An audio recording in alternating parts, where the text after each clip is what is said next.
Bonjour à tous, c'est Richard pour l'artiste autodidacte et bienvenue dans cette nouvelle vidéo du mardi. Alors, un des conseils qu'on donne le plus souvent aux gens qui débutent en dessin, c'est d'observer.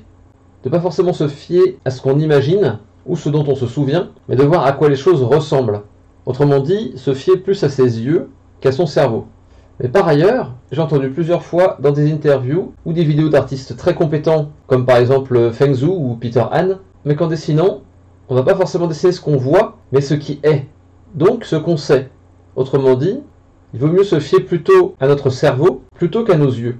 C'est deux points de vue qui peuvent être assez opposés, mais en fait, ils ont tous les deux raison. Et je vais vous expliquer dans cette vidéo le pourquoi. Ce qui est vrai, ce qui est sûr, c'est que le cerveau nous trompe. Il a de très bonnes raisons de nous tromper, mais il nous trompe constamment. Par exemple, il va stocker les informations sur un objet de manière plate. Quand on va observer un objet, on va se dire, tiens, cette table, elle fait 2 mètres de large, 1 mètre de profondeur et 1,50 m de haut. Et notre cerveau va stocker l'information comme ça. Sauf que si on le représente comme ça, on ne va pas avoir un dessin en perspective. Le cerveau ne va pas stocker la perspective, puisque la perspective, ça change tout le temps, suivant le point de vue. Le cerveau n'a pas d'intérêt à stocker la perspective. De la même manière, quand on observe une scène, le cerveau va essayer de retrouver quelle est la vraie couleur d'un objet, sans prendre en compte l'éclairage. C'est-à-dire que si on voit une balle jaune éclairée par une lumière bleue, le cerveau va continuer à nous dire balle jaune. Parce que c'est ça qui est important pour lui. Et c'est important pour nous, pour comprendre le monde. Par contre, quand on va vouloir peindre cette balle, le travers que ça va créer, c'est qu'on va essayer de mettre du jaune là-dedans. Alors que non. Et ça va être très très dur de trouver la couleur à utiliser en peinture pour créer un éclairage cohérent. Le cerveau aussi fait le tri dans les informations. Il ne peut pas stocker toutes les informations sur tous les objets que vous croisez dans une journée. Il ne peut pas noter tous les bruits qui vous entourent à chaque instant. Vous deviendriez fou. Mais ça fait que quand on n'observe pas de manière très précise un objet, et qu'on essaie de se le rappeler ensuite, on va avoir tendance à être grossier, à oublier des détails, à avoir des proportions distordues. Et tout ça, ça crée un vrai problème quand on essaie de dessiner. Donc vu que le cerveau a tous ces travers-là, il est vrai qu'il faut travailler d'observation énormément. Au moins quand on débute, il faut essayer de casser tous ces automatismes du cerveau. Et c'est long de casser ces automatismes, puisqu'au final, le cerveau a passé toute sa vie à faire ça pour vous, à trier les informations, à les stocker, à les arranger, à les manipuler pour que vous compreniez le monde. Et donc pour casser ces automatismes, il vous faut bosser la perspective pour pouvoir réutiliser les informations qui ont été stockées dans votre cerveau, les informations de proportion, les informations sur les formes des objets, et pouvoir les réutiliser sans problème dans d'autres situations. Il faut aussi travailler la théorie des couleurs et la théorie de la lumière pour pouvoir comprendre comment ajuster une couleur en fonction des conditions d'éclairage, ainsi que plein d'autres subtilités que le cerveau ignore complètement, comme l'effet des lumières secondaires, les transitions entre l'ombre et la lumière, etc., etc.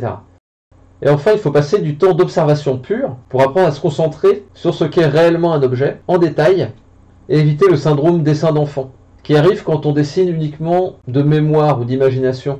Parce que le cerveau a tendance à se concentrer sur ce qui est important, et va mettre l'emphase là-dessus, et du coup on va avoir tendance à faire plus gros ce qui est important, et à complètement même oublier ce qui ne l'est moins.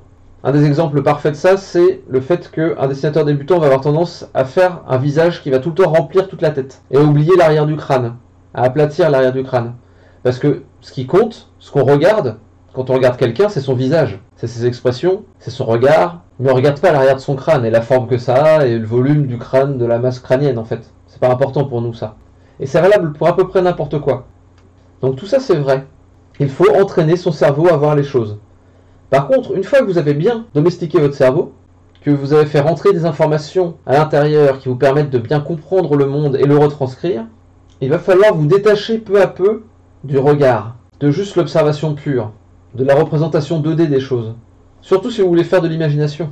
Puisqu'en apprenant à observer, on va souvent utiliser des techniques qui ne sont pas forcément des bonnes techniques, que je ne conseillerais pas personnellement, qui sont de mesurer tout, de mesurer les angles, de travailler en silhouette, et tout ce genre de choses. Ça peut servir vraiment quand on débute pour apprendre à bien regarder et à travailler les proportions. Mais après, il faut vraiment s'en éloigner et dessiner plutôt ce qui est, en utilisant les règles qu'on a apprises avec de la théorie pure, comme la perspective, la lumière, etc. Quand on a dépassé le stade de débutant, il vaut mieux étudier un sujet plutôt que de l'observer. Parce que certes, on va continuer à utiliser les choses importantes du regard, c'est-à-dire noter les proportions, noter les détails des objets, la finesse d'une texture et tout ce genre de trucs. Il faut regarder, avoir l'œil acéré là-dessus, mais il faut le passer à la moulinette de la théorie et de la technique, perspective lumière. Et c'est en faisant ça que vous allez pouvoir observer des choses et les réutiliser après dans des situations imaginaires. C'est en faisant ça que vous n'allez pas rester bloqué uniquement sur de l'observation. Parce que ça arrive beaucoup, je vois beaucoup de dessinateurs qui viennent d'un background plutôt académique traditionnel et qui ont beaucoup de mal à passer au dessin d'imagination. J'en avais déjà un peu parlé dans ma vidéo Académisme vs Imagination, mais ça me semble important d'en remettre une couche et d'expliquer en quoi c'est vraiment important de travailler son œil, certainement en priorité, mais aussi toutes ses connaissances, sa théorie, son cerveau, sa compréhension du monde, pour pas devenir une photocopieuse et vraiment devenir un dessinateur qui soit capable d'imaginer des choses et de représenter ce qu'il y a dans sa tête. Voilà, c'est à peu près tout pour cette vidéo. En ce moment, je stream sur Twitch la plupart des matins entre 8h30 et 10h. Si vous voulez être tenu au courant du moment où je vais streamer, allez vous abonner sur la chaîne Twitch. Et sinon, passez sur le Discord ou sur le groupe Facebook. En général, j'annonce quand je vais streamer sur ces endroits-là. Comme d'habitude, pour avoir des cours plus complets ou en savoir plus sur le dessin, vous avez le site de l'artiste autodidacte, ainsi que les vidéos premium sur Gumroad. On va se retrouver la semaine prochaine pour la prochaine vidéo du mardi. D'ici là, passez une bonne semaine et dessinez bien. Ciao, ciao!